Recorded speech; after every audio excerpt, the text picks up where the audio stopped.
예, 오늘 은혜 받으실 말씀은 시편 138편입니다.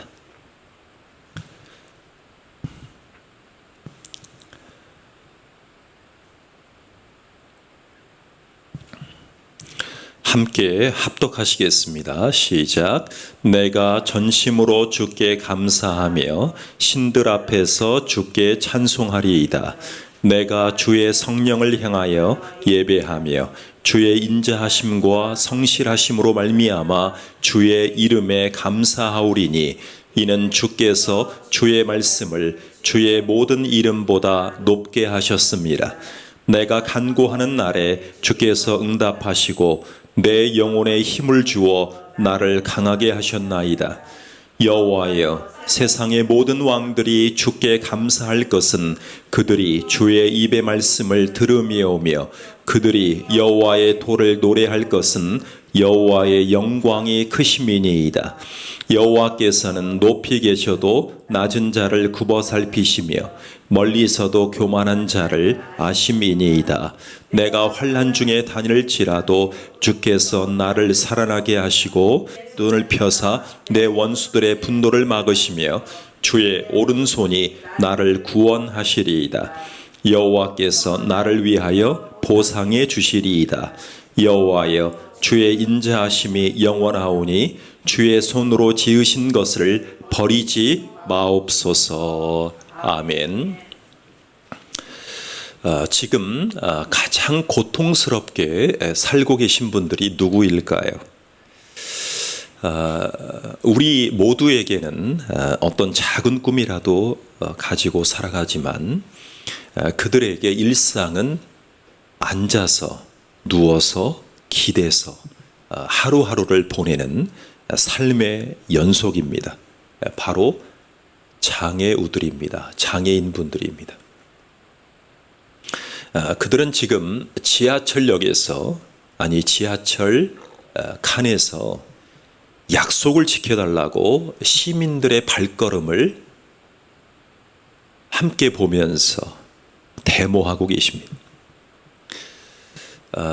어떤 시인이 이렇게 노래한 적이 있습니다. 이런 노래를 지으셨습니다. 내 삶에 고통만 없다면 나는 노래하는 자가 되리. 그러나 고통이 없다면 노래가 만들어지지 않음을 어이하리. 고통이 없다면 아무것도 이루어지지 않을 것 같습니다.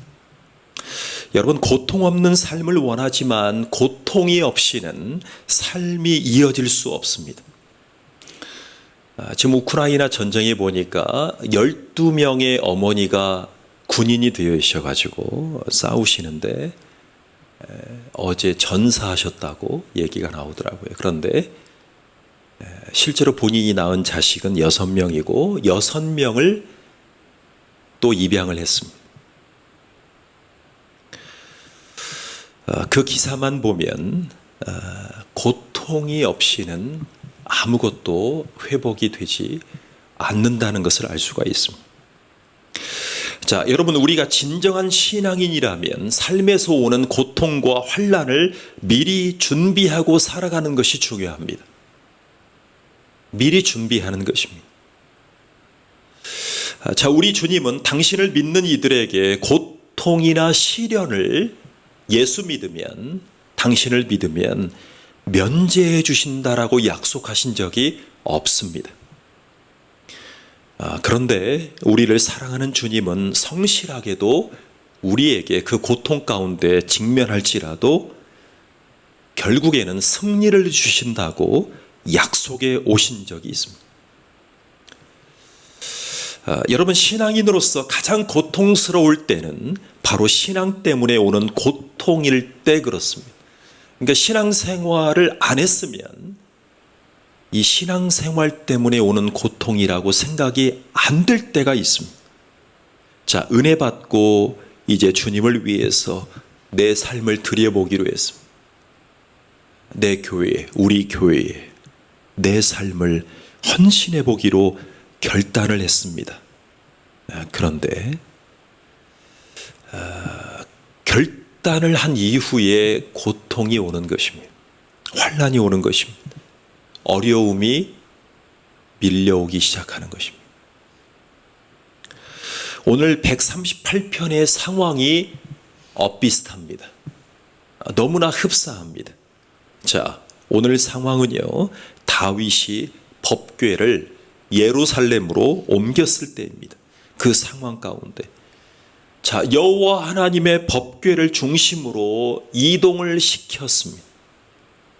그런데 법궤에는 오늘 주보에도 나와 있습니다만 하나님이 임재하시는 상징입니다.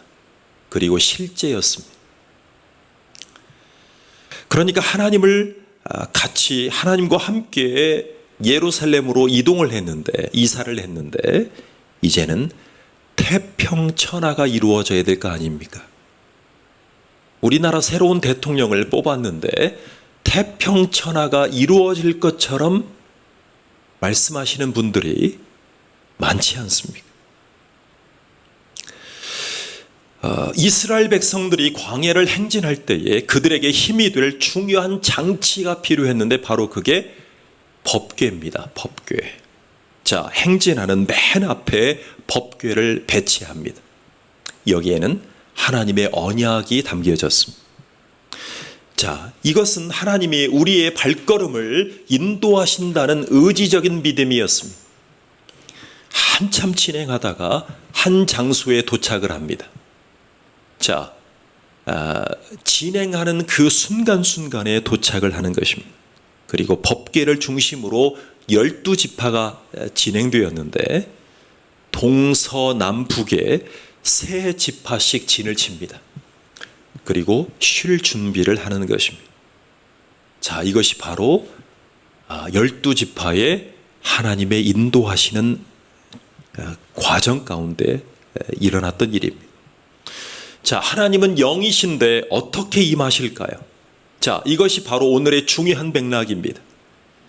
여러분, 지금 임재하시는 하나님, 그리고 앞서가셔서 우리를 인도하시는 하나님을 경험하고 싶었던, 그리고 경험하고 있는 그들입니다. 여러분, 지금 우리 가운데 맞닥뜨려져 있는 전쟁, 우리 지금 전쟁 때문에 기름값이 치솟았죠. 지금 실질적으로 경험하고 있는 것입니다. 왜요? 전 세계는 하나로 맞물려 가기 때문에 그렇습니다. 우리의 경제, 건강 문제, 코로나, 오미크론 문제, 이 모든 문제의 한복판에 주님을 모시고 앞장 세우고 포진했을 때 우리 가운데 어떤 일들이 일어날까요? 우리 가운데 주님을 붙들고 주님을 앞장 세우고 우리가 진행한다는 것, 우리가 쉬고 있다는 것이 무슨 의미일까요? 여러분, 이스라엘이 그랬던 것처럼 우리도 하나님의 통치 아래 놓이기를 원하는 그러한 법궤를 모신 신앙의 고백이기를 바랍니다. 자, 그런데 법궤를 옮겨서 모셔도 유리한 상황에 항상 놓이는 것은 아니었습니다. 여러분, 법궤를 옮겨온 이 가나안 지역에는 원 부족들이 섬기던 신들이 많았습니다. 자, 그런데 갑자기 여호와라는 신에 의해서 지배를 받을까 봐 그 원주민들이 이 가나안 지역에 온 이스라엘 백성들을 공격하려고 합니다. 자, 그래서 다윗은 먼저 이렇게 선포했습니다. 자, 1절을 한번 보시죠. 시작. 내가 전심으로 주께 감사하며 신들 앞에서 주께 찬송하리이다 그랬습니다. 여러분, 이것은 선포 기도라고 할 수 있습니다. 자, 백성들이 이방 부족 신들에게 여호와 하나님 자리가 뺏겨질까 봐 다윗이 먼저 이렇게 선포하는 기도 리더십을 보여주고 있습니다. 이게 기도의 리더십입니다. 내가 전심으로 주께 감사하며 신들 앞에서 주께 찬송하리이다 그랬습니다. 정말 요즘 같은 세상과 비슷해요. 여러분, 공산주의 진영에서 그들의 세력과 그들의 민족을 확대하기 위해서 지금 침략 전쟁을 하고 있잖아요.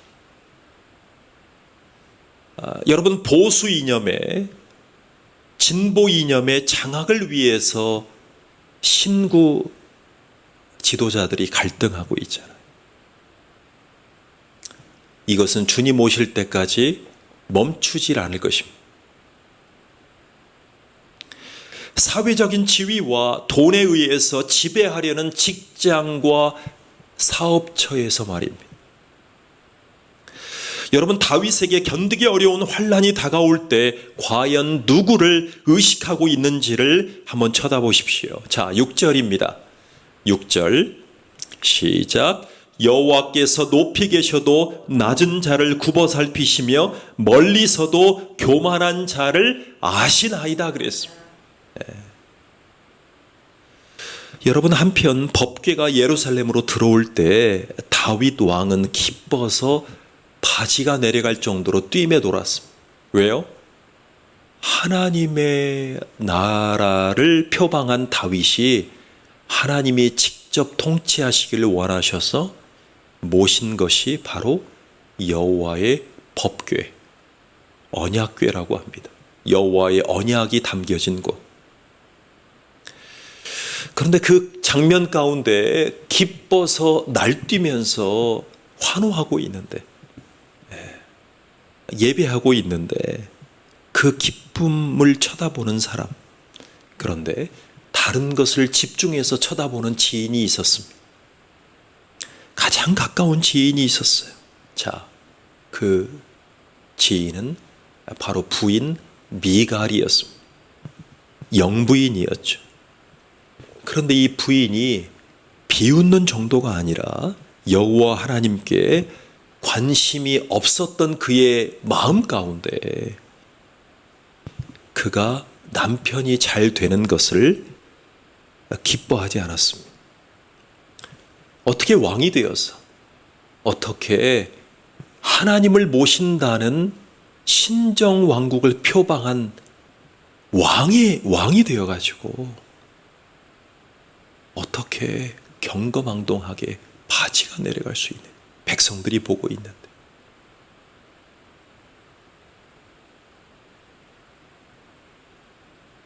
여호와 하나님께 예배할 때 여호와 하나님을 경험하고 여호와 하나님을 높여드리는 그 영적인 분위기에 하나님이 기뻐하시지 않는다는 트집을 잡은 것입니다. 여러분, 이 미갈의 역할은 미갈뿐만이 아니라 모두가 그렇게 할 수 있습니다. 그녀의 다른 바람이 있다면 그녀의 다른 시선 때문에 다윗에게 환난으로 이어지는 것처럼 보입니다. 자, 그럼에도 불구하고 다윗은 오늘 본문에서 오늘 138편에 보면 감사라는 단어를 가장 많이 고백하고 있어요. 자, 한번 보시죠. 저랑 같이 보시는 겁니다. 자, 1절을 다시 한번 보는 겁니다. 시작. 내가 전심으로 주께 감사하며. 자, 2절입니다. 시작. 주의 인자하심과 성실하심을 인하여 주의 이름에 감사하오리니. 자, 4절을 보십시오. 시작. 여호와여, 땅의 열왕이 주께 감사할 것은 그랬습니다. 우리가 해야 될 가장 중요한 일, 사람의 시선도 챙겨야 될 필요가 있습니다. 그런데 사람의 시선보다 여호와께 감사할 것을 찾아봐야 됩니다. 여호와 하나님이 주신 것들이 감사한 것이 너무나 많습니다. 그런데 여러분, 다윗처럼 환난 중에 감사하게 되면 어떤 일이 생기게 될까? 여러분, 환난 중에 감사하는 것이 자연적입니까? 부자연스러운 것입니까? 쉽지 않습니다. 오늘 말씀을 나누면서 환난 중에 감사했을 때 그 가치, 여러분, 우리가 힘든 일이 있을 때 감사해 보면 어떤 일들이 과연 생길까? 주님의 자녀들이라고 표방한 우리의 삶에 힘든 일이 있을 때 감사해 보면 어떤 일이 있을까? 어떻게 하면 환난을 극복하는 감사자가 될 수 있을까요? 여러분, 첫 번째 중요한 것은 환난 중에 감사의 마음이 찾아오려면, 감사의 마음을 유지하려면 주님이 주신 은혜를 계속 묵상하고 있어야 됩니다. 주님이 주셨던 은혜를 묵상하는 포지션에 있어야 됩니다. 여러분, 다시 1절입니다. 자, 시작. 내가 전심으로 주께 감사하며 신들 앞에서 주께 찬양하리이다 라고 했습니다.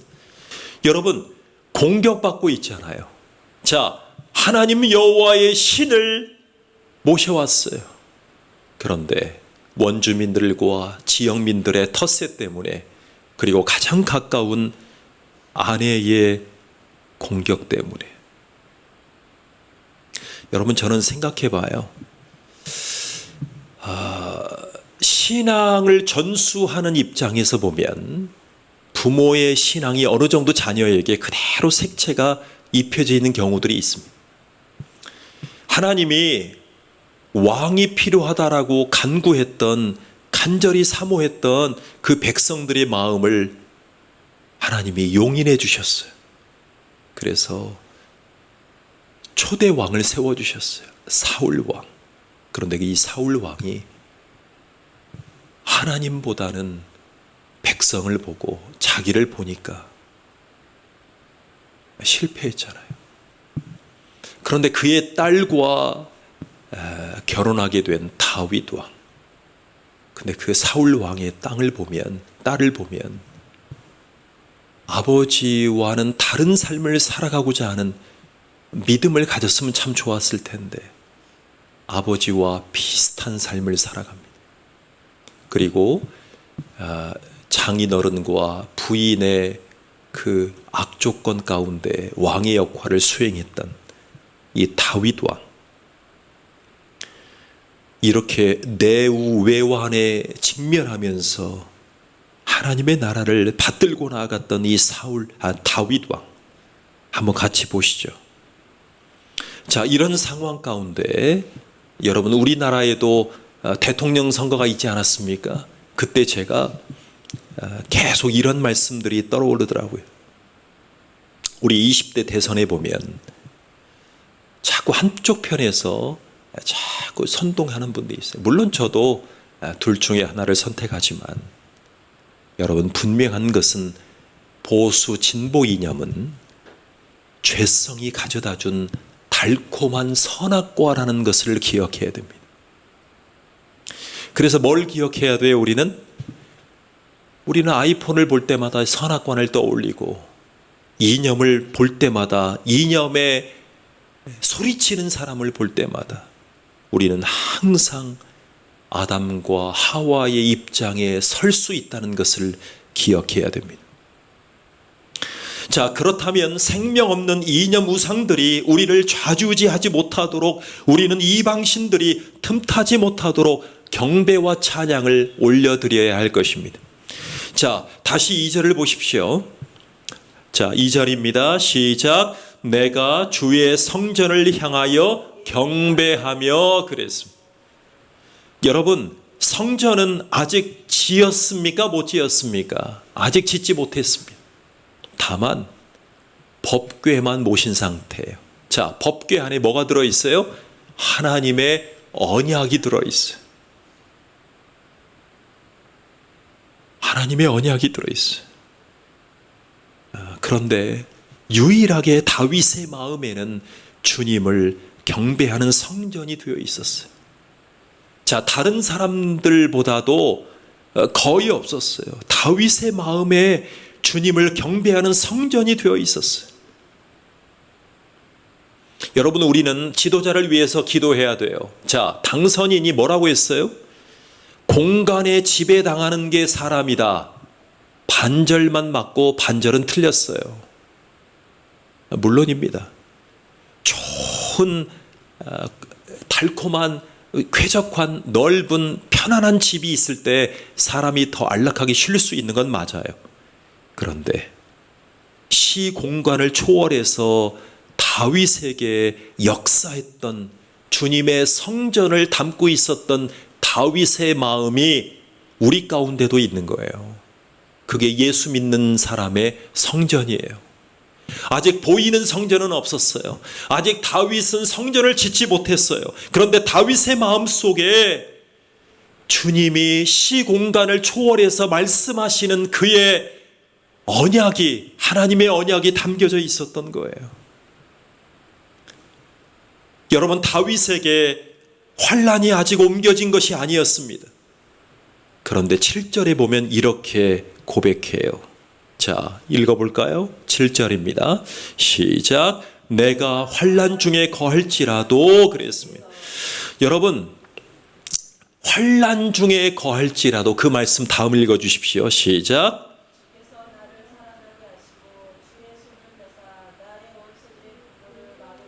예, 누가 일어나게 하신다고요? 주님이. 그리고 환난 풍파를 누가 막아주신다고요? 주님이 막아주신다. 내가 환난 중에 거할지라도, 이렇게 힘든데도 계속 찬양하고 경배했어요.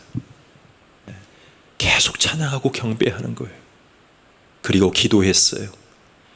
환난스러운 주변 사람들이 자신을 옥죄려고 해도 계속 간구하면서 경배하고 찬양했어요.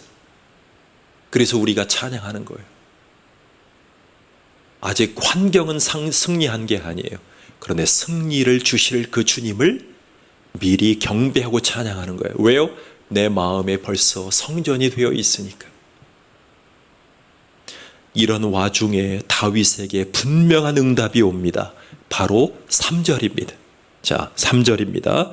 시작. 내가 간구하는 날에 주께서 응답하시고 내 영혼에 힘을 주어 나를 강하게 하셨나이다 그랬습니다.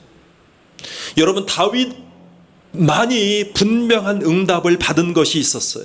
자, 환난은 그대로 버티고 있었지만 찬양하고 경배하고 기도했더니 주님이 영혼을 격려하시고 그의 영혼을 격려하시고 자기를 강하게 하셨다는 것입니다.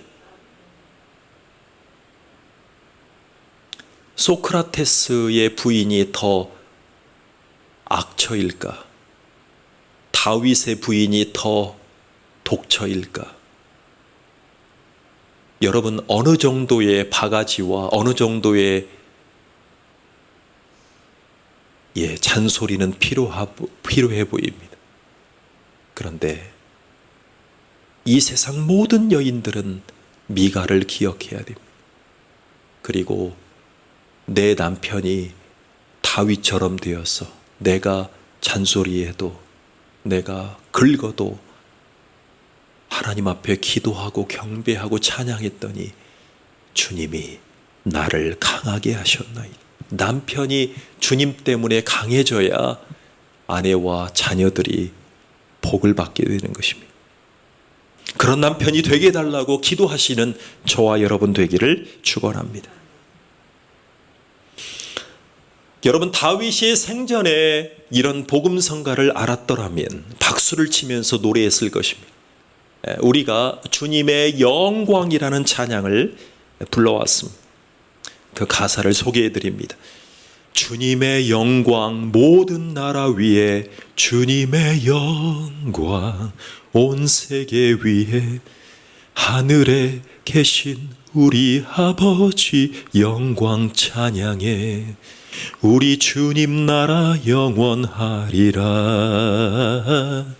우리 주님 뜻은 이루어지리라, 영광을 돌리세 우리 하나님께, 존귀와 위엄과 능력과 아름다움, 만방의 모든 신은 헛된 우상이니 오직 하늘의 하나님 그 영광 찬양해, 주님의 영광 모든 나라 위에 주님의 영광, 온 세계 위에 하늘에 계신 우리 아버지 영광 찬양해.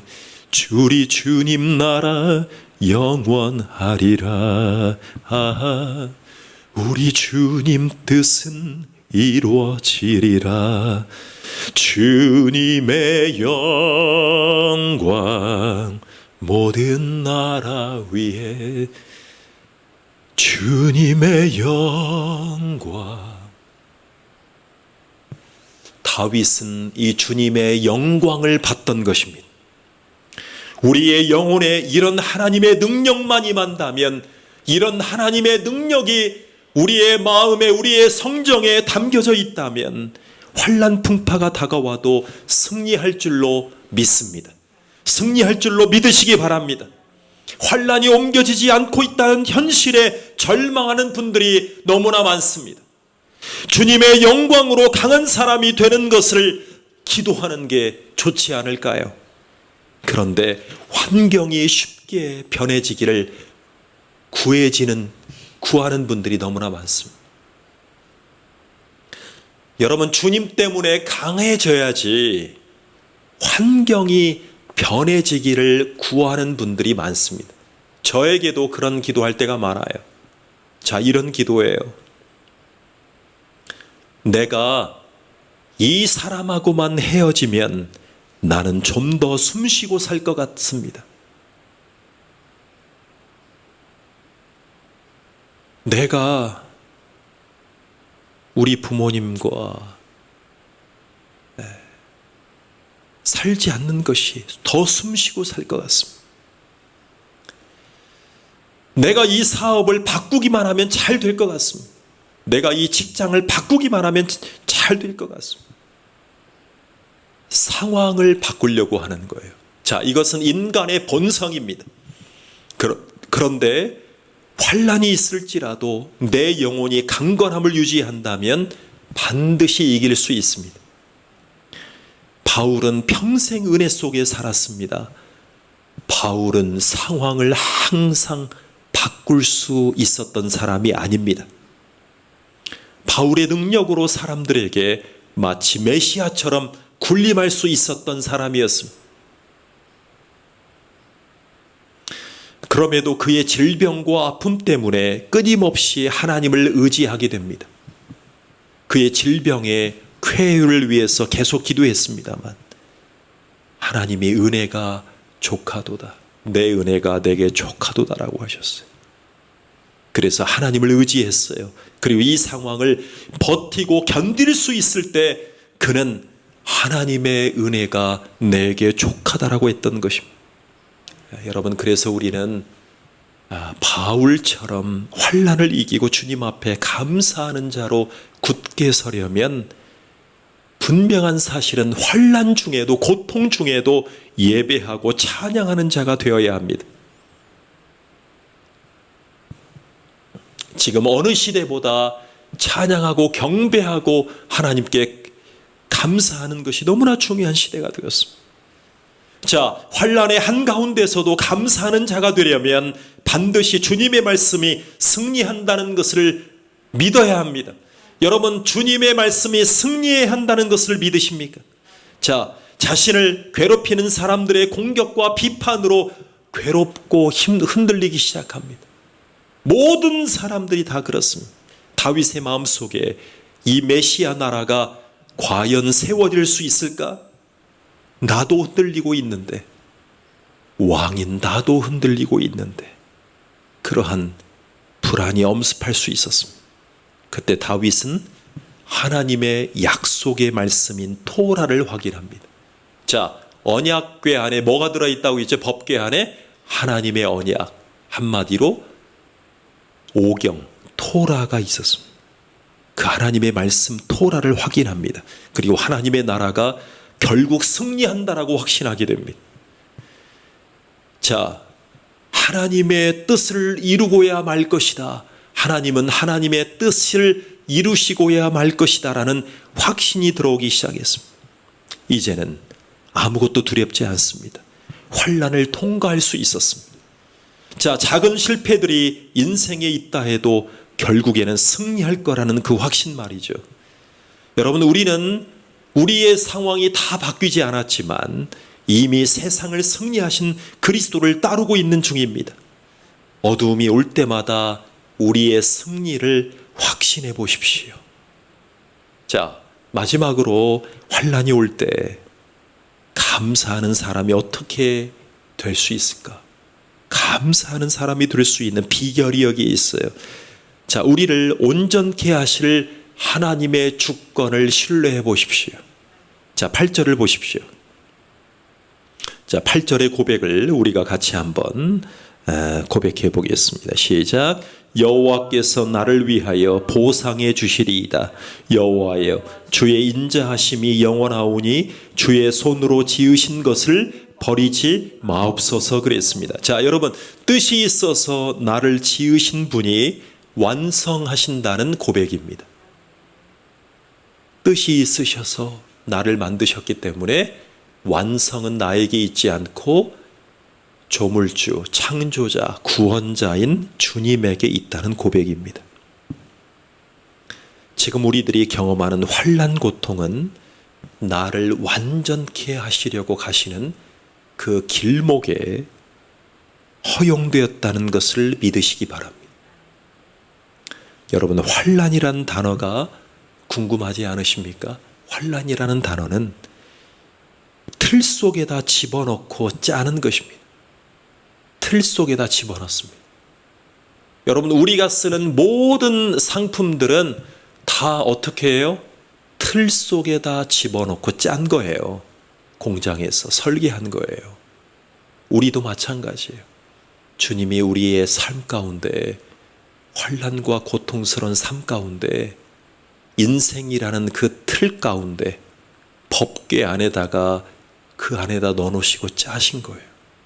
그러면 주님이 완성하실 주님의 모습이 있어요. 그 길목을 살아가고 있는 거예요.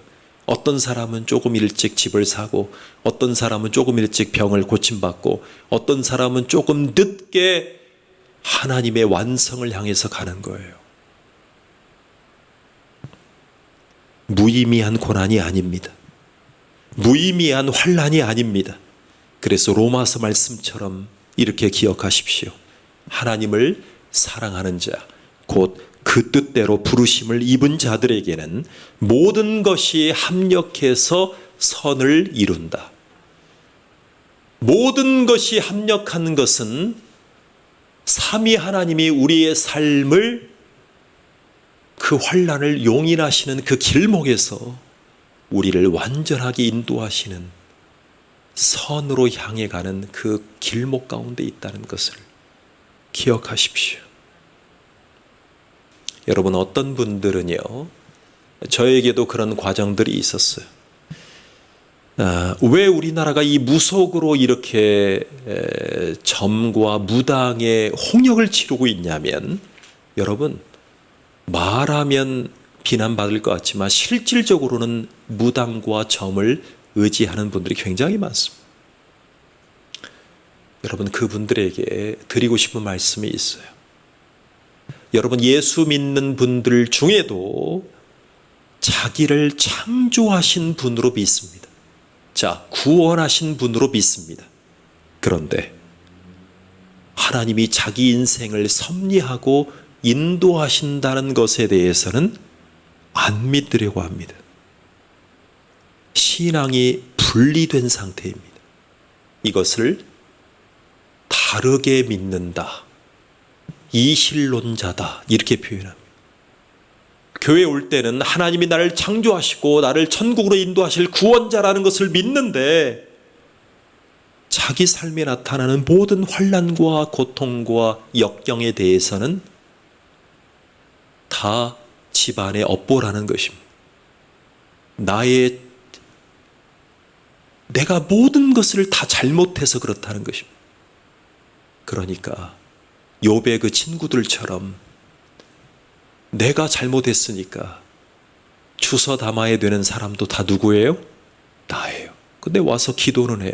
회개는 해요. 그런데 결국에는 내가 다 책임지고 원상복귀해야 된다는 부담감과 지나친 책임감으로 살아가고 있는 거예요. 하나님을 신뢰하지 않는 것입니다. 이런 거죠. 나는 하나님이 우주 만물을 창조하신 것은 믿어요. 그리고 나를 구원해 주신 것은 믿어요. 그런데 창조하신 다음에 하나님은 나에게서, 우리의 가족에서, 우리의 삶에서 하나님은 손을 떼신 것 같아요. 그리고 자유롭게 운행하시는 것 같아요. 그러니까 우리가 잘 해야만 하늘도 감동하는 거 아니에요? 우리가 잘해야만 하나님도 축복해 주시는 거 아니에요? 그래서 사자성어 속담을 갖다 붙입니다. 어떻게 해요? 지성이면 감천이라고 얘기를 합니다. 여러분, 이것은 복음이 아니에요. 지성이면 감천인 것은요, 우리의 선조들이 왜구를 물리칠 때 집 뒤에서 물 한 그릇이라도 떠놓고 천지신명께 기도했을 때 쓰는 말이에요. 하나님이 아니에요. 내가 잘해야만, 모든 것을 내가 잘해야만 하늘의 하나님도 감동하셔서 복 주실 것이다. 이것은 기독교가 아니에요. 여러분, 이것을 이렇게 이해해 보십시오. 이것은 엄마와 같아요. 한번 보십시오. 아가야, 아가야, 내가 너를 낳으려고 얼마나 고생했는지 너도 잘 알지? 잘 태어나줬으니까 이제는 내 힘으로 잘 살아봐라. 굿바이, 굿바이 그랬습니다. 굿바이. 자, 이게 무슨 말이에요? 출생한 다음에 양육의 수고가 없으면 그 아이가 잘 살 수 있을까요?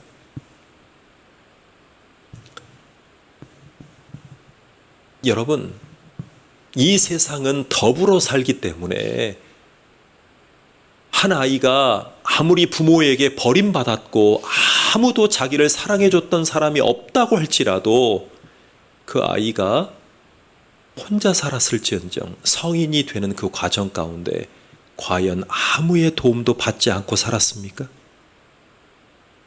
과연 아무의 터치와 아무의 도움 없이 성인이 되었다라고 얘기할 수 있어요? 아니잖아요. 나를 지으신 그분이 목적을 이루기 위해서 간섭도 하시고 책망도 하시고 사랑과 격려도 하시고 위로도 주시는 섭리의 하나님이심을 믿으시기 바랍니다. 그리스도인이 되었습니다. 그러면 그리스도의 말씀의 언약으로 계속 우리에게 노크하시고 우리에게 말씀하시고 우리에게 우리의 삶의 모든 부분에 터치하시고 인도하시기 원하시는 그 주님의 음성 때문에 우리가 주님의 섭리를 믿어오는 것입니다. 여러분, 이번 주에 우리 대한민국이 카타르 월드컵 최종 예선에서 이란에 승리했잖아요. 여러분, 아시아에서 축구 제일 잘하는 나라가 세 나라예요. 어디예요? 대한민국, 이란, 일본이에요. 아시아에서. 중국은 한참 밑에죠. 좀 올라왔지만.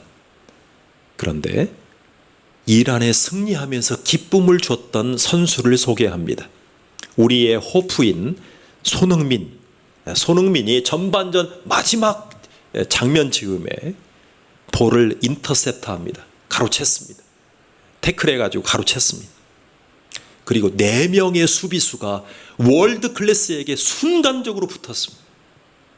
그 조여드는 순간 드리블을 한 다음에 손흥민 선수가 슛을 했습니다.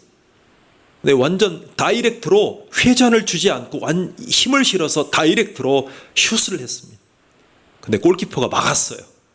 막았는데 각도가 약간 밑으로 들어가면서 골대문으로 각도가 확 들어가 버렸어요. 자, 그리고 이럴 때 빵이 되는 순간이었습니다. 그 순간을 전 국민이 보고 자기의 삶의 고통을 약간 위로받는 듯한 카타르시스를 느꼈어요. 그렇기 때문에 축구를 보는 거죠. 그런데 월드 클래스의 역할을 하는 선수가 가장 그라운드에서 많이 넘어진다는 것을 아십니까? 왜 그럴까요? 견제를, 질투를, 시기를 가장 많이 받기 때문에 그렇습니다. 가장 견제를 많이 받아요. 그러니까 전 세계 축구 선수 중에 가장 많이 넘어지는 선수 1등, 2등이 누구예요? 3등은 손흥민이잖아요. 1등이 누구예요? 메시. 2등이 누구예요? 호날두. 3등이 손흥민이에요. 여러분, 견제를 너무 많이 당해서 넘어지니까 그의 인생이 내가 이 상대편 선수들 때문에 너무 넘어지니까 내가 대퇴부에 항상 고통을 안고 살고 내가 이 축구 이 선수 노릇을 못 해먹겠다. 연봉 다 필요 없어. 그리고 경기를 뛰지 않나요? 그 반대입니다. 한 기자가 물어봤어요. 견제를 너무 많이 당해서 넘어지니까 화나지 않아요? 메시, 호날두, 손흥민? 기자들이 물어보니까 뭐라고 했을까요? 여러분 같으면 뭐라고 할 것 같아요? 괜찮아요. 저는요, 연봉 많으니까요, 치료비 있어요. 그렇게 말했을까요? 이구동성으로 이렇게 말합니다. 월드 클래스들은. 저는요, 넘어질 때마다 더 강해집니다. 저는 넘어질 때마다 더 강해집니다. 빨리 일어나서 뛰어야 되기 때문에 그렇습니다. 가족이 힘들게 하고, 아내가 힘들게 하고, 남편이 힘들게 하고, 국가의 지도자가 힘들게 하고, 지인들이 힘들게 해도 저는 넘어질 때마다 주님이 주시는 위로 때문에 더 강해집니다. 약할 때 강함 주시네. 약한 나로 강하게. 여러분, 목표가 있는 사람은 넘어지는 것이 아닙니다. 주님을 바라보고 다시 찬양하고 일어나 경배하면서 결국에 하나님 닮은 형상으로 회복되어 간다는 것을 믿어가는 것입니다. 그 문제 가운데 더한 믿음으로 계속 믿어져 가는 것입니다. 여러분, 오늘 사순절 4번째 주일이에요. 우리가 당하는 환난에 주님은 같이 십자가를 지고 인생의 길을 걷기를 원하십니다. 길을 걸어가는데 험지풍파인데 내가 열심히 걸어가고 있었어요. 근데 어느 순간 주님이 나에게 오시는 거예요. 꿈인가 생신가. 그리고 주님과 함께 걸어갔어요. 근데 어느 시점에서는 더 힘든 질퍽거리는 상황이 벌어졌어요. 더 많은 가시가 일어나는 거예요. 내 인생의 고락에. 발자국이 2개밖에 없어요. 4발자국이 있어야 되는. 주님과 함께 걸어가면 얼마나 힘이 나요. 주님 앞에 막 따져 물었어요.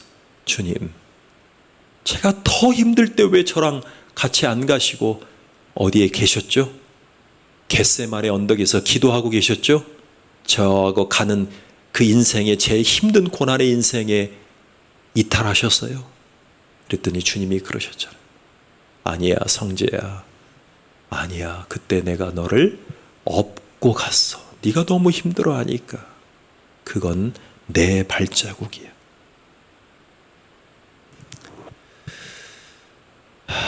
그리고 주님의 기도하심을 경험하시는 귀한 사순절 되기를 기도합니다. 축원합니다. 함께 같이 기도하시겠습니다. 하나님, 내게 주어진 남은 날들 전능하신 하나님을 의지하며 주님의 뜻을 기뻐하는 사람으로 살아갈 수 있도록 도와주시옵소서. 환난 고통이 심해질 때 더욱 예배하는 자가, 더욱 경배하는 자가 되게 해주시옵소서. 고통만 보지 않고 찬양과 기도로 주님의 뜻으로 승화될 수 있는 우리의 삶이 될 수 있도록, 우리의 믿음의 삶의 성전이 되어갈 수 있도록 우리의 마음이 먼저 성전이 될 수 있도록 도와주시옵소서. 힘들 때 말씀의 약속을 확인하고 나는 결국 승리할 자임을 확신할 수 있도록 도와주시옵소서. 주님의 능력으로 도와주시옵소서. 영광을 내 삶에 함께해 주시옵소서. 내 삶에 주님의 언약궤 법궤가 자리 잡아서 주님과 함께 걸어가는 승리하는 삶으로 인도해 주시옵소서. 주변 삶을 바라보지 않고 가족을 바라보지 않고 주님 때문에 더 강해지는 하나님의 사람으로 인도해 주시옵소서. 예수님의 이름으로 기도하옵나이다. 아멘.